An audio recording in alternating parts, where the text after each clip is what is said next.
Ganjar, Prabowo, dan Anies, setidaknya kita lihat dari tingkat elektabilitas kan yang paling tinggi tiga orang ini ya. Yang punya tiket terusan ini kan cuma Ganjar. Kalau ke Dufan tuh dia bisa naik kora-kora, bisa naik macem-macem, nggak perlu bayar lagi gitu loh. Yang lainnya tiketnya nggak terusan.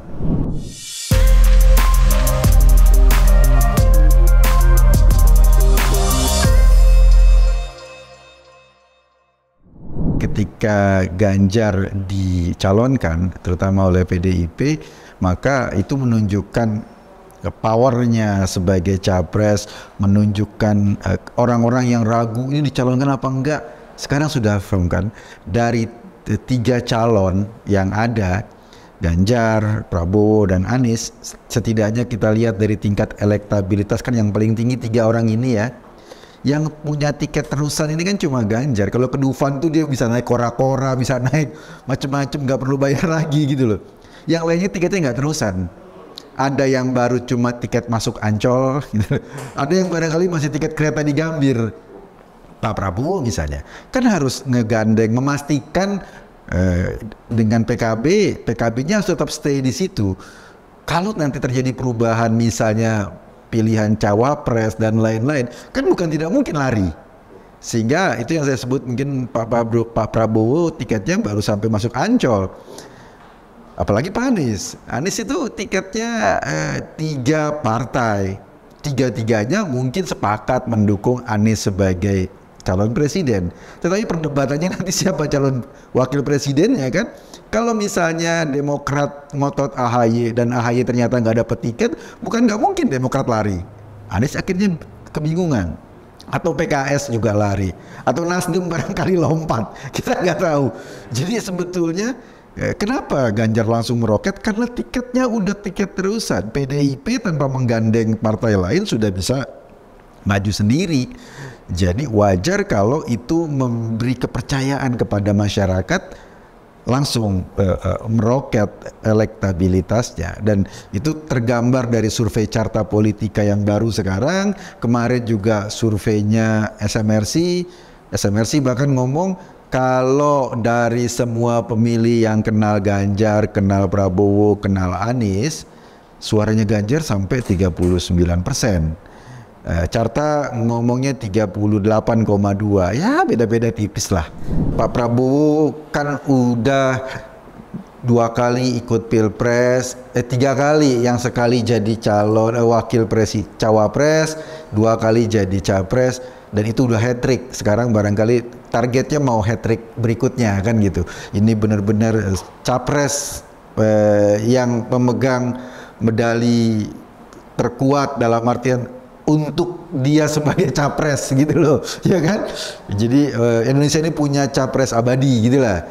Kalau Pak Anies misalnya, ya dia pingin berusaha untuk masuk menjadi penantangnya Pak Jokowi, karena sebetulnya kan majunya Anies Baswedan orang lebih didasari pada sakit hati pada Pak Jokowi kan.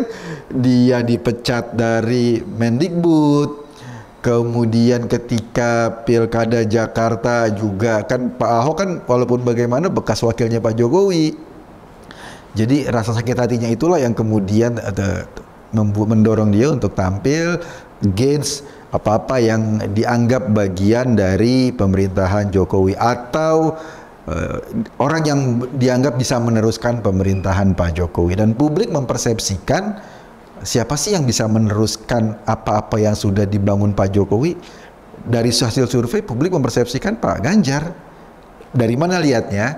Lihatnya dari ternyata orang-orang yang memilih Ganjar dari hasil surveinya Carta itu adalah orang yang puas terhadap pemerintahan atau hasil pembangunan Pak Jokowi.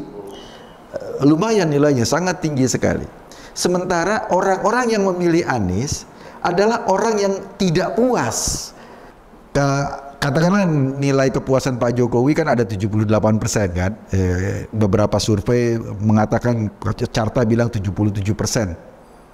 Nah, tapi kan tetap ada yang nggak puas, ada yang sangat tidak puas, ya biasalah. Para pembenci kan banyak juga kan. Nah, para pemilih yang puas terhadap pemerintahan Jokowi atau hasil pembangunan Jokowi cenderung memilih Ganjar. Yang tidak puas cenderung memilih Anies, sebagian ke Pak Prabowo. Jadi kalau diasumsikan Pak Prabowo akan melanjutkan pemerintahan atau pembangunan Pak Jokowi, datanya salah. Datanya nggak begitu. Orang yang tidak puas juga tersebar ke Pak Prabowo dan terutama sebagian besar ke Anies. Itu yang terjadi datanya. Memang Jawa Barat itu salah satu battleground ya, tempat pertempuran paling seru karena jumlah pemilihnya paling banyak. Se-Indonesia paling banyak di Jawa Barat, dan jangan lupa Jawa Barat itu pernah di dalam tanda kutip diracuni dulu pada 2014 dengan obor rakyat. Jadi barangkali residu racun itu masih ada di tengah-tengah masyarakat Jawa Barat karena obor rakyat itu paling banyak tersebar di daerah Jawa Barat waktu itu, dan itu berdampak serius pada tingkat keterpilihan Jokowi di Jawa Barat sampai 2019 gitu loh. Nah, karena Ganjar direpresentasikan mirip-mirip, sama-sama dari PDI Perjuangan, karakternya juga mirip-mirip, lebih wise, dekat sama masyarakat gitu kan. Nah, barangkali akhirnya residu itu masih ada. Tetapi yang menarik adalah penerimaan publik Jawa Barat kepada Ganjar ini sekarang jauh lebih terbuka. Barangkali ya selama udah hampir 10 tahun kan residunya berkurang sehingga mereka bisa membuka mata untuk melihat ada sosok yang memang cocok untuk Indonesia masa depan. Saya amat yakin di Jawa Barat atau barangkali di Sumatera Barat yang suara Pak Jokowi kan hancur banget ya, ternyata penerimaan terhadap Ganjar cukup signifikan, cukup bagus. Terbukti dari ada beberapa deklarasi tokoh-tokoh di Sumatera Barat, tokoh agama dan para pemimpin formal masyarakat yang sudah mendeklarasikan mendukung Ganjar. Itu di Sumatera Barat. Di Jawa Barat juga gitu. Baru aja kemarin juga ada semacam pernyataan dukungan dari kiai, santri-santri di Jawa Barat. Dan ini sebetulnya menunjukkan kerusakan yang diciptakan oleh obor rakyat di 2014 lalu, itu residunya makin berkurang, sehingga masyarakat Jawa Barat yang waktu itu diracuni oleh hoax, oleh isu PKI, isu kristenisasi dan lain-lain, sekarang sudah mulai agak berkurang dan lebih sehat melihat konstelasi politik ini jauh lebih sehat lah. Pak Ganjar sebagai calon Presiden Republik Indonesia harus berkeliling lah ke semua wilayah di Indonesia, dari barat sampai timur, dari utara sampai selatan. Agar apa? Agar bisa menyerap aspirasi real masyarakat. Karena yang bisa melakukan itu ya cuma Mas Ganjar. Kenapa saya bilang bisa melakukan itu? Energinya dia olahragawan, badannya fit apa gitu. Kan nggak mungkin kayak gitu dilakukan misalnya oleh Pak Prabowo gitu loh. Baru satu putaran kan udah kecapean, ya kan?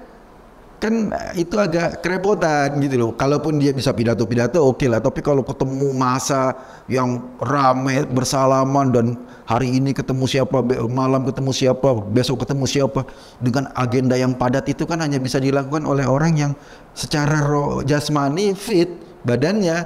Kalau badannya nggak fit ya paling ketemu satu orang kemudian istirahatnya panjang gitu loh, tidur kan gitu.